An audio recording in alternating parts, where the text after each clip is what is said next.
All right.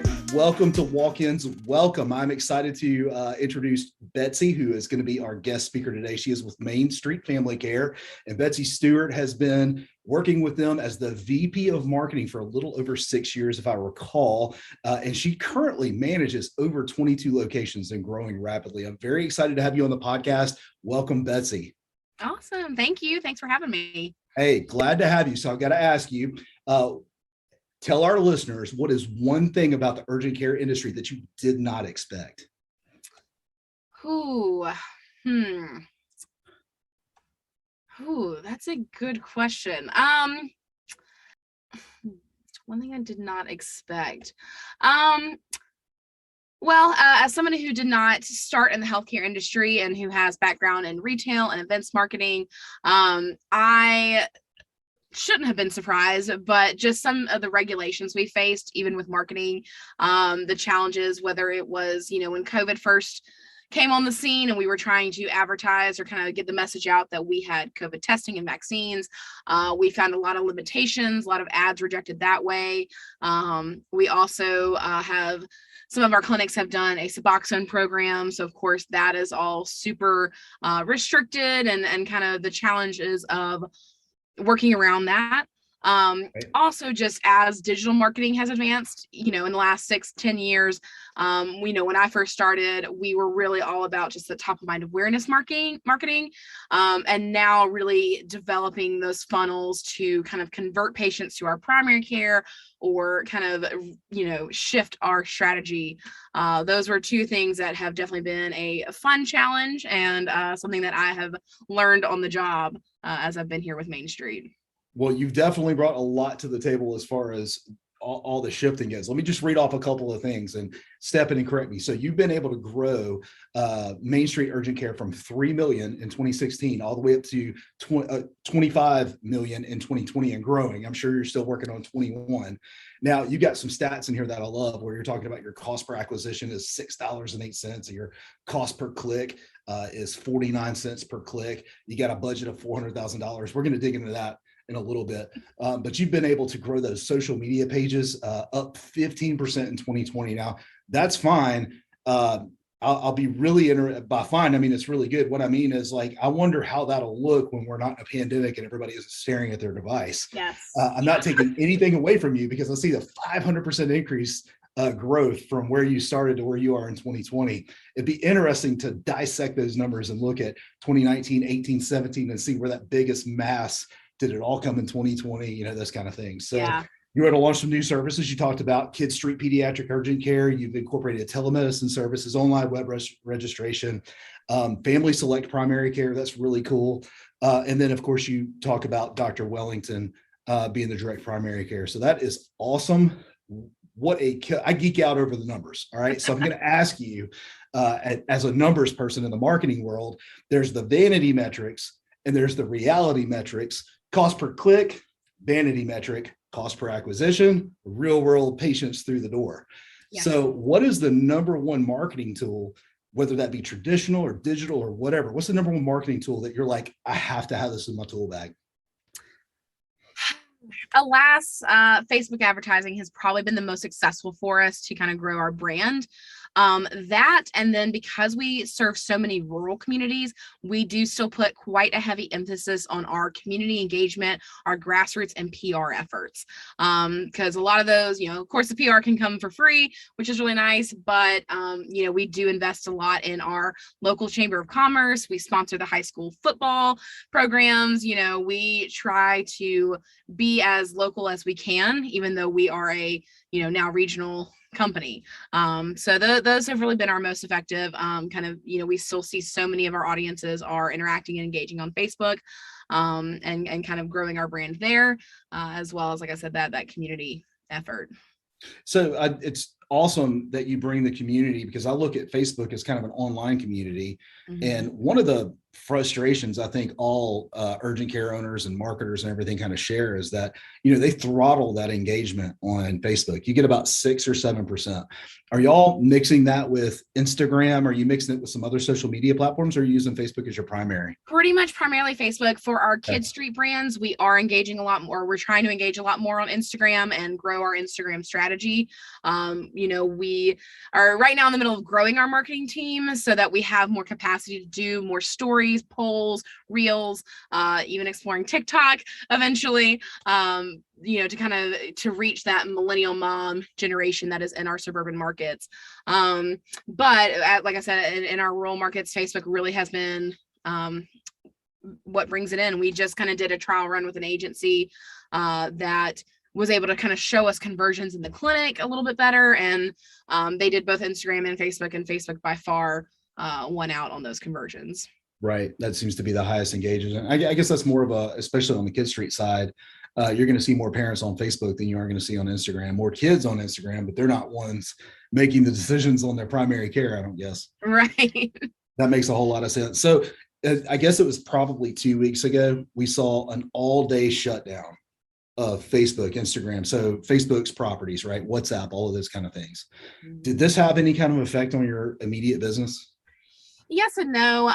Right now, our advertising, because we have actually, it's a bit of a good problem. Really, since the pandemic started, our clinics have been overwhelmed with patients. Right. So we've actually kind of dialed back some of the actual regular marketing, content marketing, or paid marketing for flu shots, things like that. Our services. We focus most of our advertising right now on our new clinics that are opening and kind of getting that grand opening, new opening awareness. So like I said, because our clinics have been so overwhelmed, we've kind of dialed some of that back. So it really didn't impact any of our day-to-day marketing activities. The biggest thing we have running right now is, like a lot of industries, we're trying to hire. And so we've had to shift and pivot a lot of our advertising from, come in and be seen to, hey, come in and work for us. So we certainly saw, obviously our ads were down for that day. Our pages were down. And then, those ads, we're getting a lot of impressions, but we're not getting a lot of leads or a lot of conversions out of it. So that has certainly been frustrating. Right. But I know that's a problem a lot of industries are having right now, of just worker shortages. Well, it's interesting that you say that. We work in this weird time where I would argue that we're post-pandemic. I think it depends on who you're talking to and whether or not we're still in it post or, pre or whatever you want to call it. But it did change, especially certain types of business. For example, in the urgent care space, you made the comment, we're overwhelmed, right? And there's no shortage of opportunity except for the limitations of people who will come up to work. Yes. Right now, Exactly. Are you finding that there is a shortage of people willing to work, qualified to work, a mixture of these things, fear? What are you seeing in 22 locations? This is one thing for our listener who has one location that are managing that location. They get that, but it's something entirely different across 20 locations. Yes. Yeah, we're struggling across all locations. Right. I'd probably say it's a combination. I'm hiring right now for a community engagement specialist for Georgia. So they would be my boots on the ground in Georgia, doing the grand openings, helping with events. We've been, sponsoring the post on Indeed. We've been doing Facebook advertising for the job. And in 2.5 months, I've only had 2 applications. Okay. Which this is a really, fun, great entry level position that in the past I've had no problem hiring for this kind of position. So it definitely worries me to only see 2 positions, on only one of which is remotely kind of qualified or would kind of remotely have my interest in terms of an applicant. So hopefully they're not listening right now. I know, right? Hopefully they're listening. They wouldn't know anyway. You're one of those 2 people. They wouldn't know. But so that's one thing is, so it's a mix of not getting enough applications. And then, certainly for our nurse practitioners that we're trying to hire, you do have to be a certain level of qualification to be a nurse practitioner and a provider in one of our clinics. Medical assistants, really, anybody can be trained to be a medical assistant, but is always preferred that they have, a certain level of, basic computer skills or, customer service skills in a sense, right? Being able to welcome our patients, make them feel a part of our family, live our values that way. So it's definitely been a struggle. I know in our clinic in Birmingham, one of our KidsStreet clinics, we actually tried to extend the hours to deal with the demand and split our team into 2 shifts. But at this point, we have not been able to keep either team fully staffed or either shift fully staffed. And so we're actually kind of looking at reducing those hours again, because it's not fair to try to burn our staff out, trying to meet that demand. And same thing with being a walk-in clinic. We've actually, as much as we love people to walk in, we are really pushing our online registration, which kind of allows people to virtually, or, allows people to register from home, wait at home, and then we text them when it's their turn to come in the clinic. Just trying to think of ways to kind of manage that volume so that we don't lose the already wonderful staff that we have while we continue to try and hire and onboard and train more. Betsy, what's funny about that, I told you before this call that I have another agency that deals with, it's more generalist agency, right? We would deal with all kinds of clients. And one of them is a barber shop. And pre-pandemic, you would go to the barbershop and you're lucky, like you're sitting there, the benches are full. They didn't take any online registrations. These are a couple of redneck dudes. I love them. And then during the pandemic, obviously they were shut down. And then when they started allowed to be opened up, they had to really manage through that. And so they went to this online registration model. And I was talking to Justin not too long ago, who's, I don't have any hair, but he does buzz it all for me, right? He does the double stubble, right? Looks so good. all the same everywhere around. Thank you. But he said, man, I'm never going back to anything other than book online. They use this thing called the cut or whatever. Have you seen transitioning from more walk-in traffic to more booking online? Is it easier to manage the flow? Has this been a positive impact on your business, or are you frustrated with that?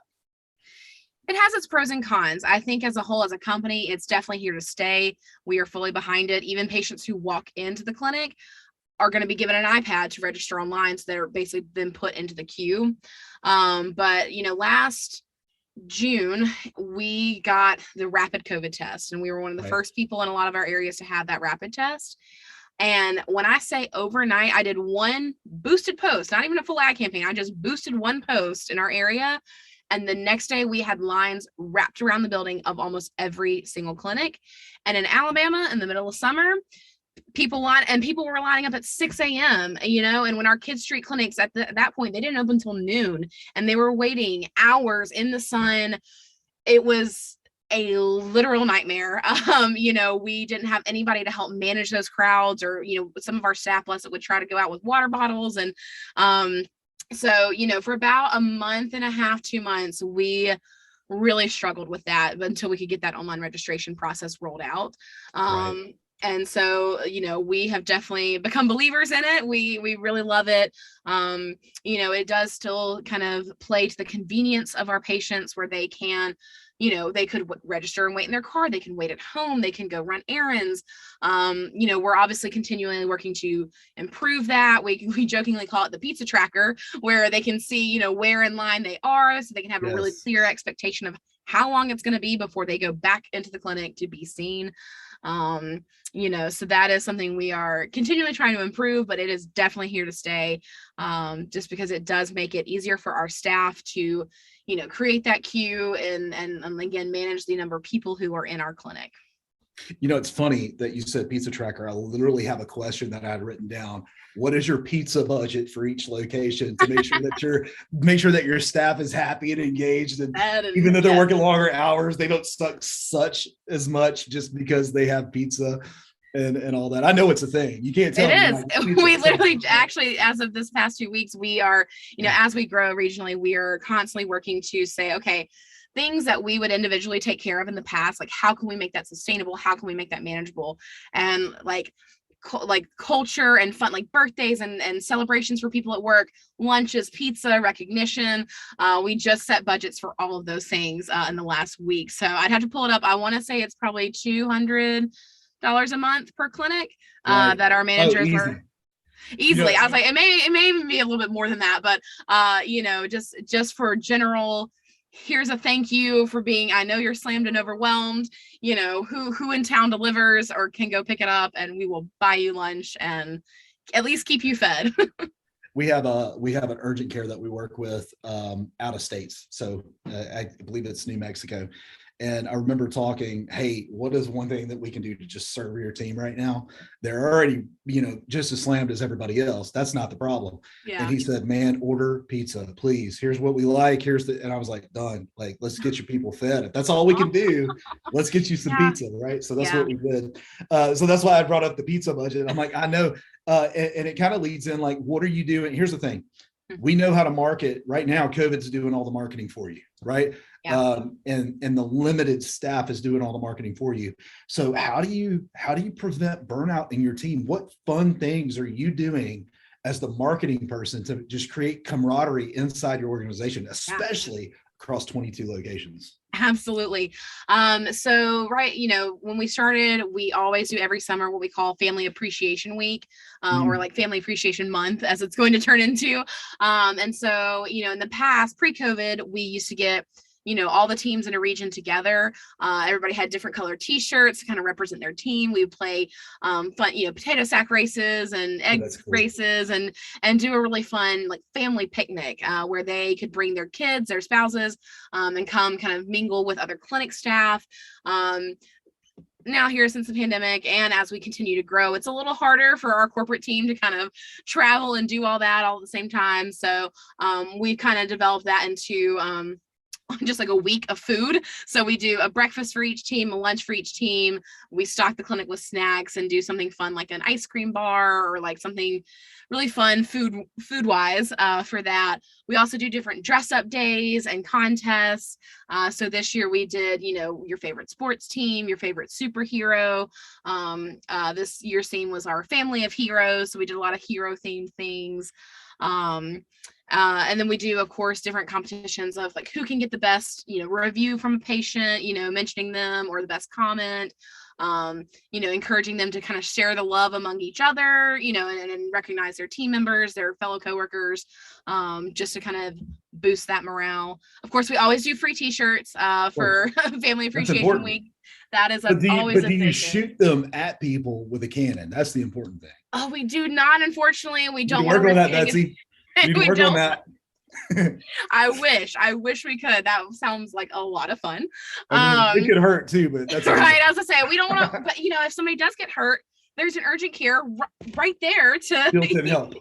Built-in help. That's right. And then we also actually just here at the end of summer, we closed all of our clinics down for half a day, so that every shift got a half day off paid, that they got to go spend with their family, and do what they need to do to just reset, refresh, and refocus. I love it. That is so good. I tell you, just one of the things that I think I muted you. There we go. I think we're good. One of the things, just if you take care of your team will take care of your patients, right? Mm-hmm. And so it can become jaded real quick if you have high turnover or people start quitting on you.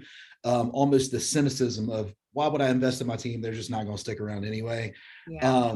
That can be something that you have to combat on a regular basis. It's exciting to see that y'all are pouring into that. You had talked about, at least in the notes that I had gone over, that you had grown your website traffic up 800%. Yes.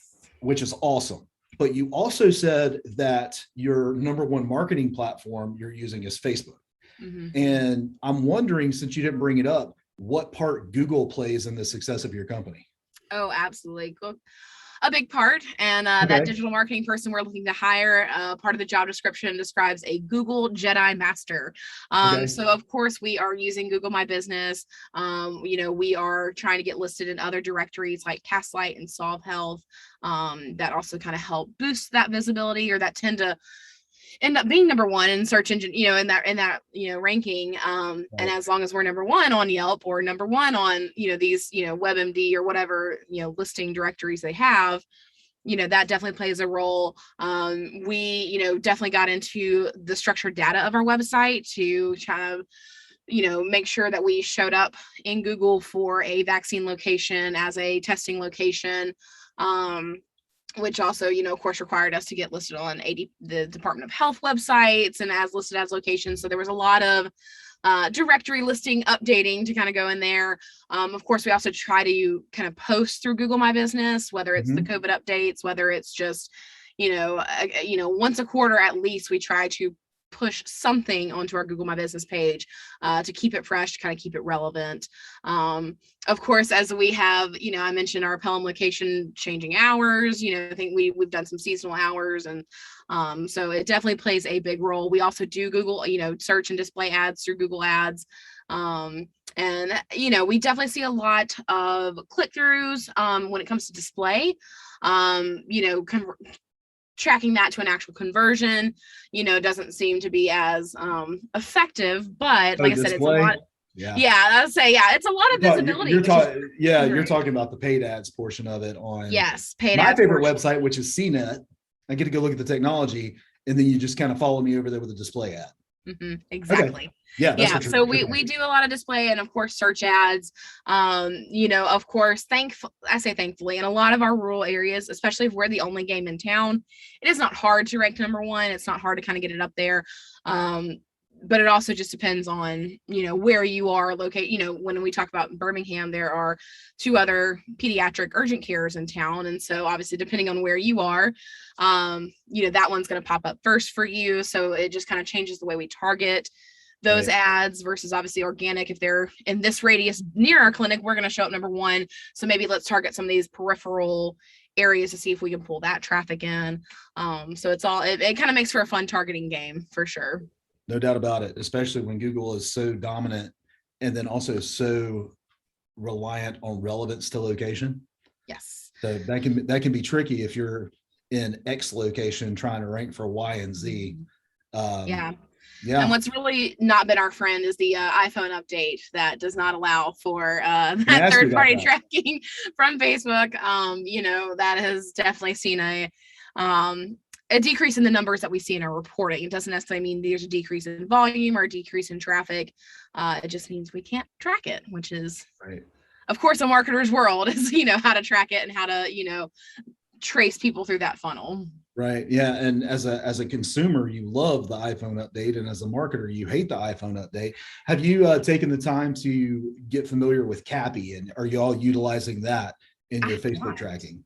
I have not. Okay, cool. So it's on my list. I won't dive deep into that. That's one of the things that, like, right out of the gate, we got on with Facebook and said, hey, you got to get us through Cappy. We need to know what that is. So for those who don't know, it's the customer API, right? So that's how, if you can't get your pixel to fire off, you use Cappy on the website in the HTML code in order to track those conversions, and it works. It's just a matter of being intentional about getting it built out on all the pages. So anyway, worth looking into for sure. If you, I would even argue, as much as you rely on Facebook, that might be one of those things you want to bump. Yeah, I know we do have API tracking on several. So we have our regular website that I get to maintain and do, and then we also have our backend portal that we have our own in-house tech team that built our own portal for patients that we run our primary care out of. Our online registration, that is all built by our team tech. So I know we've made sure to kind of put those, be able to track them from our site, and okay, well, if they came in to our site from a source, we want to make sure it tracks to that registration site and to those primary care sites, because that's where those conversions are actually happening. So that's fantastic. Thanks for a fun puzzle. It is. Yeah. And connecting all the dots, getting that omnipresence, making sure you're all over the place. That's a good thing. So I want to talk a little bit about MainStreet, KidsStreet. Okay. So just pulling out the mission and the values of the company. I love how simple and yet complex at the same time. It says, we help customers feel better fast.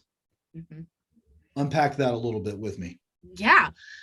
So we always talk, our CEO has, when he talks to new clinic teams, he always talks about, if LeBron James came in, the night before game 6 or game 7 of the NBA final, and he's sick, and what would you do for him, right? Like, what shots, what treatment would you provide him to get him back ready for that game?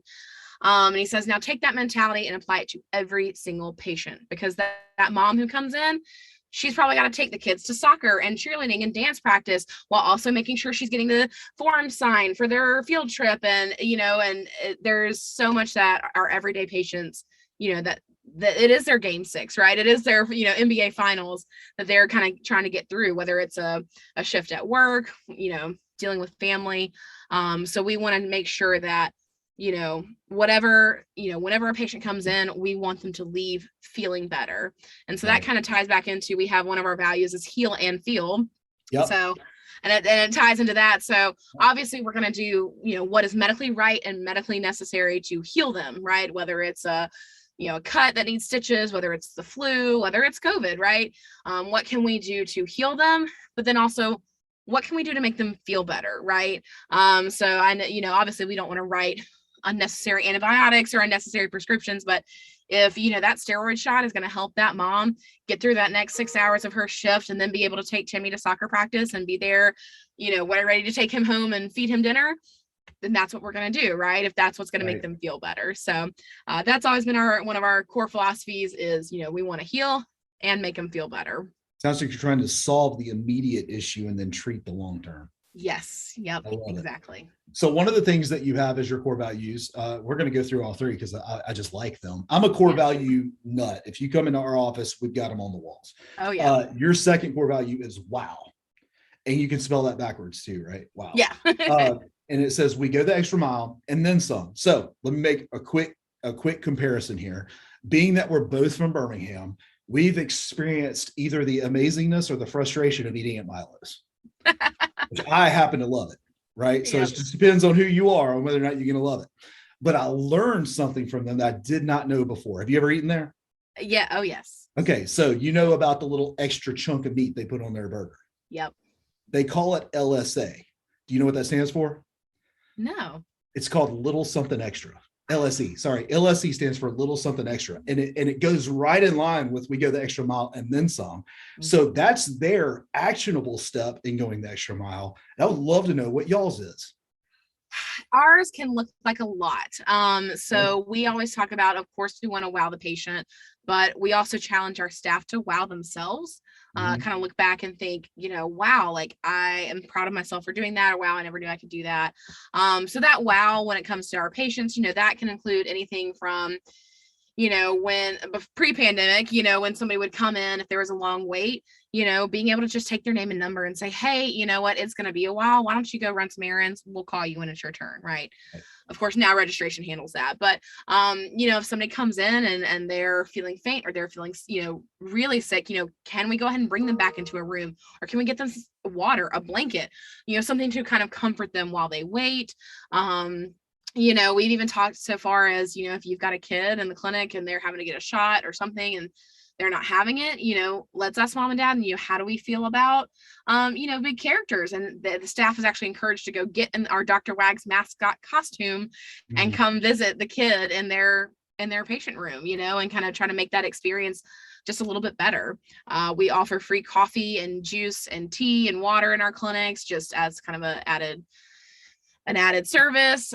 We also offer some prepackaged, pre-dose, pre-sealed medications so that they can actually skip the trip to the pharmacy. They can just get some of those medications filled right there. So it can look like a lot of things. We actually, our CEO, there's a book or a little short story called Johnny the Bagger. And it's about a sweet kid who comes into a grocery store. People don't think much of him. He's got some mental disabilities and, but he's a bagger, and every day he writes little inspirational quotes and he puts them in every single bag. And the story goes on that, over time, people come to love these little inspirational quotes.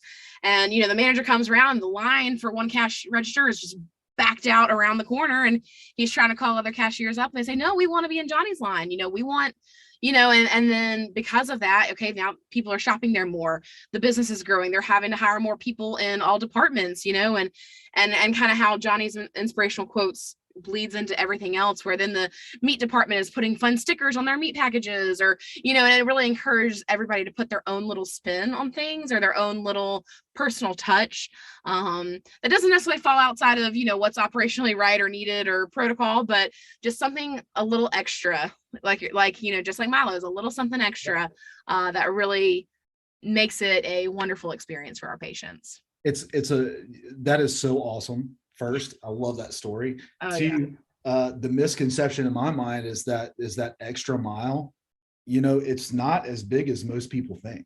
It It's doesn't have to not be a as big as mile. It could be no. 2 extra steps. Yeah, It could that's just right. be something so small to really, make those patients feel wow.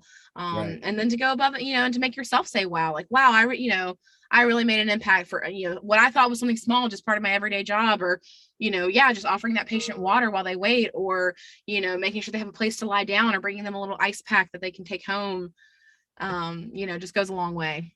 I remember taking my son, my oldest, to the emergency room.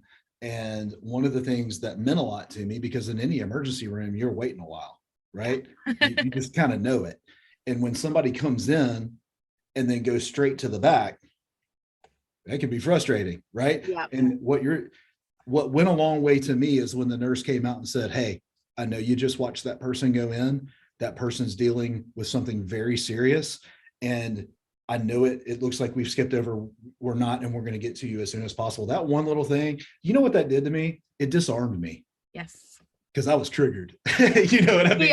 Yep. That was triggered. So, but that's a great example of going the extra mile. Even if it can't be perfect service, communication goes just a long, long way. You nailed it. Yeah. Part of our philosophy that we tell all of our staff members is the what's next philosophy.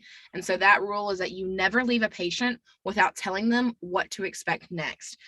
So, a lot of times our protocols, sometimes if somebody comes in with upper respiratory, we'll go ahead and swab them for cold and flu before the provider even comes in and orders it, because we know the provider's going to order it. It's upper respiratory, but let's go ahead and test those, rule those out, whatever we need. Right. And those take about 15, 20 minutes to run. And so we always say, you've got to tell them, hey, all right, we're going to go ahead and run these tests. It's going to be about 15 minutes. And then once they're finished running, then the provider will come in with your results. And just being able to communicate that, whether it's at the front desk, whether it's, in the back, everybody, you cannot leave a patient without explaining and telling them what's next. That is good. All right. So 7 years of experience now, or going on 7 years of experience in marketing for the urgent cares and the locations. What do you wish you started doing early on? I wish I had started just with some of the digital marketing more heavily in the beginning. Okay. In the beginning, we did a lot more just traditional advertising, social media, PR, grassroots. And really probably about a year and a half, 2 years in is when we really started, prioritizing a lot of that search engine optimization, a lot of the display ads, things like that. And trying to create more automated systems, right? And kind of different funnels of, okay, if they engage this way, they're going to get put into this, and those triggers of, okay, then we're going to get their email and capture it and bring it over here and make them into this drip campaign. I feel like I wish I'd started that earlier, or at least tried to take more classes on that when I was in grad school or in college. But that is the biggest thing I've had to learn on the job, which of course is, pretty much the huge bulk of marketing now. So Right. I have certainly kind of had to learn on the job and learn as I go with that, which has been a fun and, learning something new every day for sure. That's awesome. That's actually pretty close to what I would have said, even in my own business. Yeah. Is I would have started paying sooner Yes. for things that you don't think you can afford it. And then you're like, you really can't afford not to. Oh yeah. We have had to outsource so much. I mean, up in this, as of January and this year, our team consists of basically 2.5 people, because I'm also over our sales team. Mhm. So I have 2 people under me, and we have done all of the marketing, right? All of the grassroots, all the PR, all of the digital marketing, all the social media, all the content creation. And overwhelming is definitely, especially in the middle of, and trying to get a lot of this shaped up here. We came in with a 2020 strategy. We were so excited about it. We were going to just ramp and revitalize so much of our digital marketing efforts. And then so much of that got washed out the window when we had to then focus on, COVID content and marketing and kind of communications for that. So, Right. so yeah, it's definitely been a whirlwind, and, having a small team and trying to cover all of the skills needed on a marketing team has been definitely an adventure. So I'm excited. Like I said, we're growing our team now to include a social media manager, a digital marketing specialist, we can outsource that. But we had to outsource all of our graphic design through Fiverr. We've been working with one guy through Fiverr just to, we churned out multiple months worth of content. We were just like, here are a bunch of, stock images, brand them, make them our colors, and here are the kind of the categories we're putting them into, and having that content ready to go has been crucial. For sure. I love that you brought up Fiverr, because Fiverr and Upwork and these different companies are nothing to be ashamed of. Yeah. Right. These are great companies that do excellent work. So yes. Yeah. Anyway. We found some great people through Fiverr. When we first opened KidsStreet, we did like a full scale, 5-minute infomercial about KidsStreet, and got actors, and it was so fun. But bless it, of course, we're silly and put the location specific information at the corner of the video. And so now that we're opening more locations, we have to go back and say, okay, here's the original video, here's the video. I need you to mask this up, put the new location down here, change the ending to put this new information, this new voiceover in. And right. So we've definitely, had a lot of success and a lot of help through Fiverr. That's awesome. What an incredible conversation that we've had. I've enjoyed it. Betsy, I hope you have too. But before we go, will you give us one last thing, something that you would recommend to somebody that's listening that may operate in the marketing department of maybe a smaller urgent care or even a multiple location like yours? Any last words of wisdom from you, because you've been crushing it? Oh, well, thank you. I would just advise people to always think long-term sustainability. I am definitely that kid in high school who did the group project all by herself and let everybody else take credit. As you get more and more complex into the marketing world, and as your business grows, like you're saying, don't be afraid to outsource. Don't be afraid to find ways to automate, or ways to make sure, even if it's internal company culture, right? I was in charge of giving out these stainless steel tumblers as like a 1-year anniversary present, and across 22 clinics, that's just no longer sustainable for me to do as an individual. Right. So it has certainly been something that I have said, don't be afraid to outsource, relinquish that control, and make sure you've got the skills you need to cover all the areas you do. Hey, Henry Ford used to say, I don't know the answer to that, but I can find somebody who does. Yes. Exactly. Find somebody who can answer that question. Yes. And they're never going to do it the way you will, but it will get done, right? Exactly. Betsy, I've sure enjoyed talking with you today. So they can go to MainStreet Urgent Care, KidsStreet, right? Yes, MainStreetFamilyCare.com or KidsStreetUrgentCare.com. They can find all of our locations and more information about us. And what's the best way for people to connect with you? Because you're a bomb marketer. Oh, you're so sweet. I would say, reaching out via LinkedIn. All my social media profiles are public. So you can come, see my Instagram with my puppy dogs, or find me on LinkedIn. And happy to chat. Awesome. We'll put all those in the show notes. Betsy, thank you for joining us today. I'm excited for y'all's success, and look forward to talking to you again soon. Thanks. You too, Nick. All right. Bye. Bye.